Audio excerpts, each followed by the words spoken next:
Thank you అధ్యక్ష.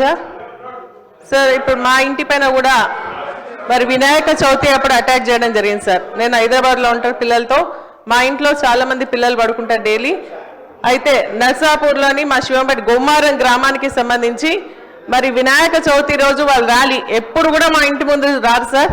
కానీ వచ్చి ఇంటి బయట కలిసి ఇంట్లో లోపలికి గేట్ తన్ని లోపలికి వచ్చేసి మరి పటాకులు కాల్చేసి మరి అదేవిధంగా డోర్ కొట్టి మా ఇంట్లో పడుకున్నటువంటి వాళ్ళని కొట్టిపోవడం జరిగింది సార్. ఇమీడియట్గా నేను ఆ రోజు అక్కడికి వెళ్ళడం జరిగింది. హరీష్ రావు గారు కూడా అక్కడికి రావడం జరిగింది. అప్పటి వరకు కూడా నేను పోలీస్ వాళ్ళతో మాట్లాడినప్పుడు కూడా కనీసం వచ్చి ఎంక్వైరీ చేసి ఎవరు చేసిందో ఏంది అని చెప్పేసి మేము పేర్లు ఇచ్చినాక కూడా పిటిషన్ కూడా తీసుకోలేదు సార్. సాయంత్రం దాకా పిటిషన్ తీసుకోకుండా ఎందుకు తీసుకుంటలేరు, ఒక మహిళా ఎమ్మెల్యే పైన ఇట్లా ఇంటి పైన వచ్చి అటాక్ చేస్తే కూడా మీరు తీసుకోరా అని చెప్పేసి అంటే హరీష్ రావు కలిసి గట్టి అన్న తర్వాత అప్పుడు పిటిషన్ తీసుకొని ఎంక్వైరీ చేసిన తర్వాత వాళ్ళ పైన కేసు పెడతామంటారు సార్.